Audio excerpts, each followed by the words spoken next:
Bismillahirrahmanirrahim. Assalamualaikum warahmatullahi wabarakatuh. Alhamdulillahirabbil alamin wassalatu wassalamu ala Rasulillah. Amma ba'd. Puji syukur kita panjatkan kehadirat Allah Subhanahu wa taala yang telah memberikan kita beribu macam nikmat. Terutama nikmat sehat, kesempatan sehingga kita bisa berkumpul pada pagi hari ini untuk sama-sama kita menimba ilmu atau mencari ilmu dengan keadaan sehat walafiat. Kedua kalinya tak lupa kita haturkan salawat serta salam atas baginda junjungan alam Nabi besar kita yakni Nabi Muhammad sallallahu alaihi wasallam, karena beliaulah revolusioner kita, revolusioner sejati kita. Beliaulah yang telah membawa kita dari peradaban manusia yang dari peradaban jahiliyah menuju Islamiyah seperti yang kita nikmati saat ini. Semoga kita berada di surga kelak bersama beliau. Pada kesempatan kali ini saya akan menjelaskan tentang baja, apa itu baja, bagaimana pembuatannya, sifat-sifat mekanis baja, dan apa saja yang terkandung dalam baja. Sebelum kita lanjut, apakah teman-teman sudah mengetahui apa itu baja? Kalau tidak ada yang mengetahui, saya akan menjelaskan apa itu baja dan sifat-sifat baja, apa yang terkandung dalam baja. Silakan simak video ini sampai selesai. Saya akan jelaskan tentang baja adalah logam paduan logam besi sebagai unsur dasar dan beberapa elemen lainnya, termasuk karbon. Kandungan unsur karbon dalam baja berkisar antara 0,2% hingga 2,1%, berat sesuai grade-nya. Elemen berikut ini selalu dalam baja: karbon, mangan, fosfor, sulfur, silikon, dan sebagainya, dan sebagian kecil oksigen, nitrogen, dan aluminium. Di sini begitu banyak yang terkandung dalam baja. Salah satu karbon, mangan, fosfor, sulfur, silikon. Ada juga sebagian kecil ada oksigen, nitrogen, dan aluminium. Baja adalah suatu bahan bangunan. Ada juga pengertian lain dalam pengertian baja adalah suatu jenis bahan bangunan yang berdasarkan pertimbangan ekonomi, sifat, dan kekuatannya cocok untuk memikul beban. Oleh karena itu baja banyak dipakai sebagai bahan struktur, misalnya untuk rangka utama bangunan bertingkat sebagai kolom, balok, sistem penyangga, atap dengan batangan panjang seperti gedung olahraga, menara antena, jembatan, penahan tanah, fondasi tiang pancang, bangunan pelabuhan, struktur lepas pantai, dinding perkuat pada reklamasi pantai. Begitu banyak bangunan yang membutuhkan bahan dasar baja. Jadi baja banyak sekali digunakan untuk bahan bangunan. Pedoman yang digunakan struktur baja ada pedoman perencanaan bangunan baja untuk gedung di SNI 031729/2002. Di sana kita bisa mencari bagaimana kekuatan baja itu.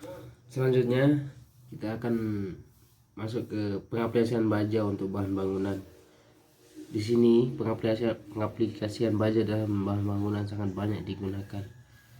Yang pertama untuk rangka atap, rangka kuda-kuda, rangka dinding, ada juga untuk rangka lantai.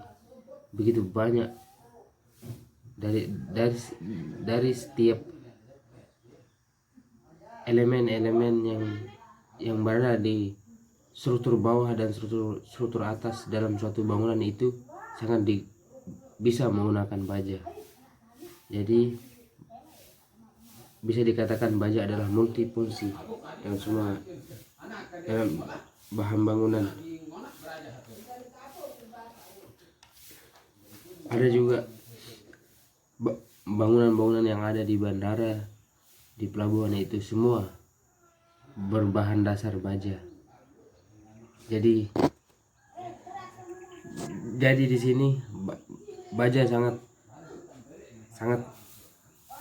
sangatlah banyak digunakan di bahan bangunan, terutama untuk membuat pelabuhan, bandara dan sebagainya.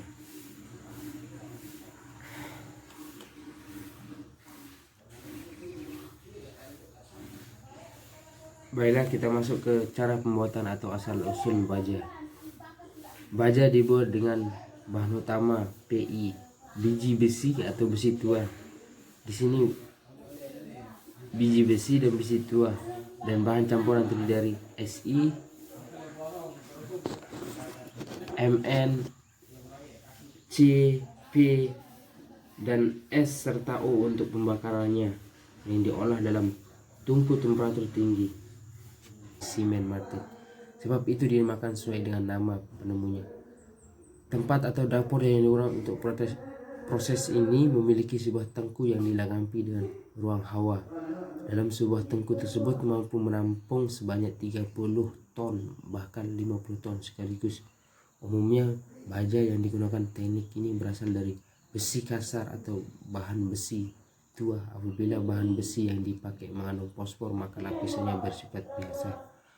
Sedangkan bila besi yang dipakai tidak mengandung sebuah fosfor, lapisan di dalamnya memiliki sifat asam. Pada teknik ini menggunakan sebuah regenerator dengan suhu yang sangat tinggi, bahkan dapat mencapai 3000 derajat Celcius. Sangat besar suhunya. Menggunakan sebuah regenerator di sini berfungsi untuk memanaskan gas atau udara untuk menciptakan suhu yang sangat tinggi. Digunakan untuk landasan pada dapur atau alat pengolahnya. Selain itu berguna untuk menghemat ruang dapur. Kita masuk ke metode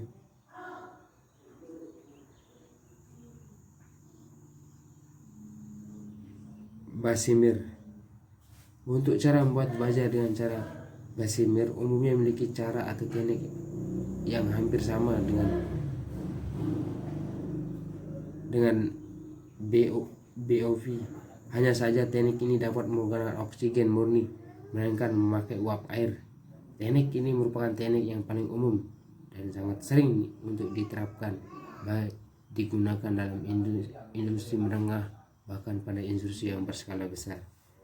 Jadi perbedaan dari teknik semen martir dengan Bessemer, kalau Bessemer itu menggunakan uap, kalau semen martir itu bahan dasarnya besi tua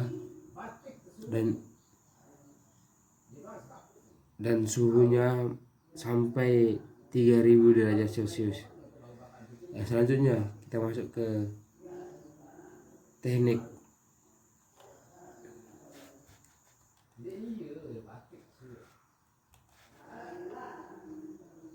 dapur elektro atau dapur listrik. Pada proses pengolahan baja menggunakan teknik dapur listrik merupakan suatu metode yang mengontrol temperatur suhu peleburan, yang mana berguna untuk memperkecil unsur-unsur campuran baja. Ketika awal pemurnian baja digunakan sebagai tungku terbuka layar konvertor. Selanjutnya dilakukan sebuah pemurnian lagi agar dapat menghasilkan sebuah baja yang berkualitas.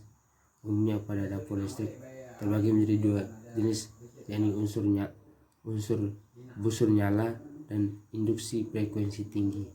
Untuk dapur listrik busur nyala mampu menampung kapasitas 25-100 ton, yang mana telah dilengkapi 3 elektron karbon. Nantinya elektron tersebut dapat dipasang atau dinyalakan secara otomatis untuk memanaskan dan mencairkan lubang. Jadi penjelasan di atas itu berapa metode dalam pelaksanaan pembuatan baja menurut proses dapur tinggi.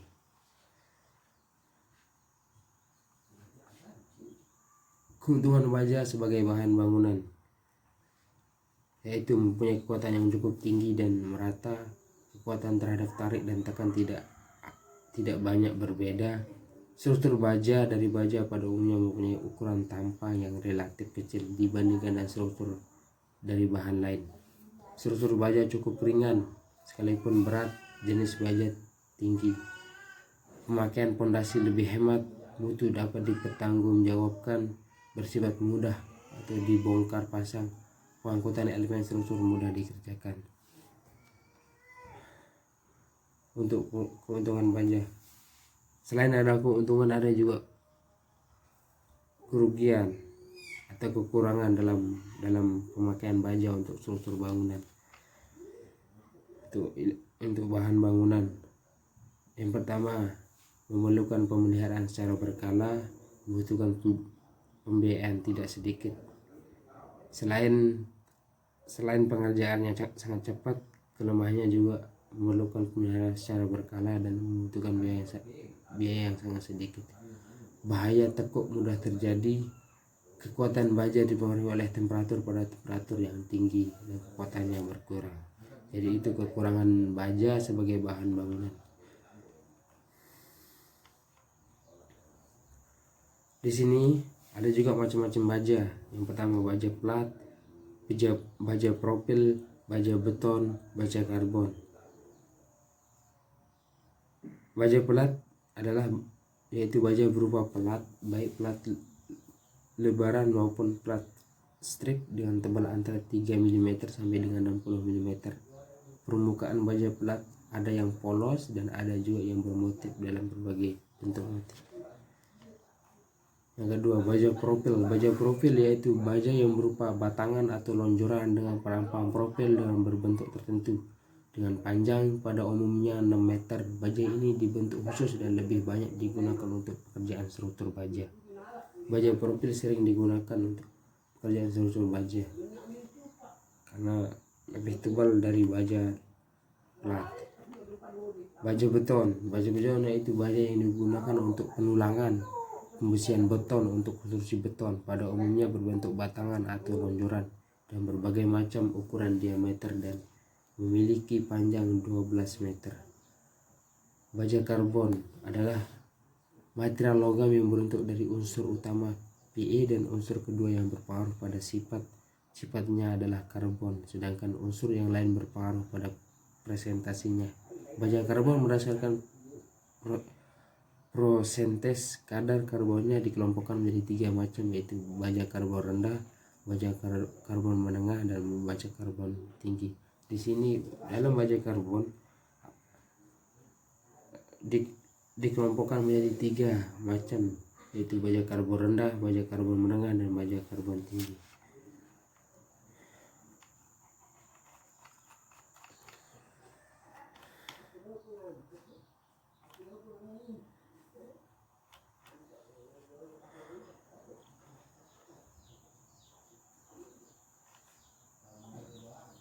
Di sini ada juga sifat-sifat baja. Agar perancangan struktur dapat optimal sehingga hasil rancangan cukup aman dan ekonomis, maka sifat-sifat bahan struktur perlu diketahui dengan baik. Sifat-sifat baja yang paling utama diketahui adalah yang pertama sifat fisik dan sifat mekanis. Ada 2 sifat baja. Sifat fisik meliputi ada berat jenis, daya hantar panas, dan konduktivitas listrik. Baja dapat berubah sifatnya karena adanya pengaruh beban dan panas atau temperatur.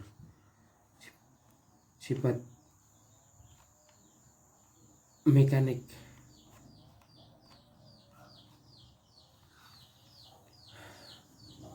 Sifat kekuatan artinya mempunyai sifat kekuatan tinggi untuk menahan listrik, tekanan, lenturan, dan geseran. Kekuatan yang menonjol pada baja adalah kekuatan tariknya. Pada saat baja diberi beban, maka baja akan cenderung mengalami deformasi, perubahan bentuk. Perubahan bentuk inilah yang akan menimbulkan regangan atau strain, yaitu sebesar yang terjadi. Deformasi tiap satuan panjangnya akibat tegangan tersebut. Di dalam baja terjadi tegangan stres.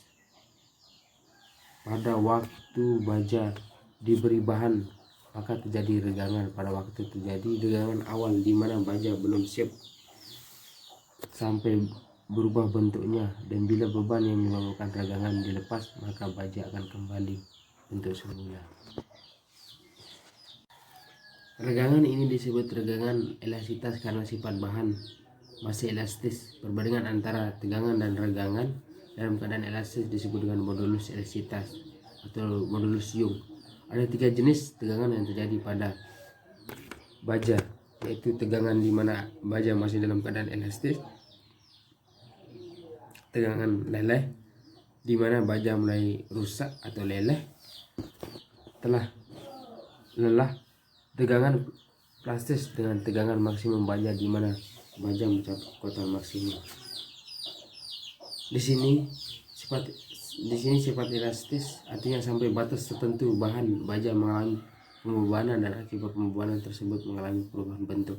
Tapi setelah pembebanan dihentikan, maka baja akan kembali pada bentuk semula. Cara ujinya berupa uji trik. Sifat kekerasan artinya tidak mudah mengalami cacat. Kalau benturan jadi bahan-bahan baja ini cukup keras. Tetap elastis. Cara ujinya dengan kekerasan Brinell, Rockwell, dan sebagainya. Sifat ketangguhan adalah hubungan antara jumlah energi yang dapat diserap oleh baja sampai baja tersebut putus. Semakin kecil energi yang diserap oleh baja, maka baja tersebut semakin rapuh, dan makin kecil ketangguhannya. Cara ujinya dengan cara memberi pukulan mendadak. Sifat-sifat mekanis lainnya. Sifat-sifat mekanis baja struktural untuk maksud perencanaan yang ditetapkan sebagai modulus elastisitas E 200.000 MPa, modulus geser 80.000 MPa, nisbah position atau 0,3, koefisien pemuaian A 12 kali 10 E 6 derajat Celcius. Sekian materi tentang baja di mata kuliah ilmu bahan bangunan. Terima kasih atas perhatiannya. Saya ucapkan terima kasih. Wassalamualaikum warahmatullahi wabarakatuh.